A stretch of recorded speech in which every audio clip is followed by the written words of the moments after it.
حي على الصلاة.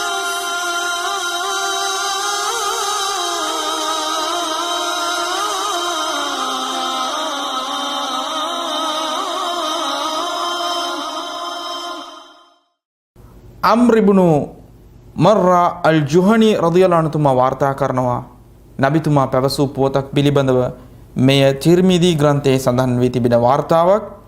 නබිතුමා පැවසුවා අලයිකුම් බිකියාමිල් ලයිල්, ඔබලා රාත්‍රී කාල සලාතය ඉටු කරන්න. ෆඉන්නහු දඅබු ස්වාලිහීන ක්බලකුම්, එමක් නිසාදයත් පෙරවිසූවන්ගේ එදින දෛනික සාමාන්‍ය ක්‍රියාවකි එම රාත්‍රී කාල සලාතය. එය වහුව කුර්බතුන් ඉලා රබ්බිකුම්, ඔබගේ දෙවිදුන් වෙත ඔබව සමීප කරයි.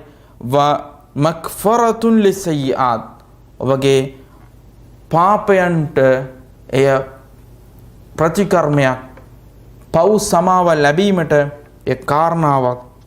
ව මන්හාතුන් ලිල් ඉස්ම්, පාපී ක්‍රියාවන්ගෙන් ඔබ වළක්වයි යනුවෙන් නබිතුමා පැවසුවා. එනිසා රාත්‍රී කාල සලාතෙහි ඉටු කර එහි සතුට, එහි දායාදය, එහි භාග්‍ය අත් කරගන්න.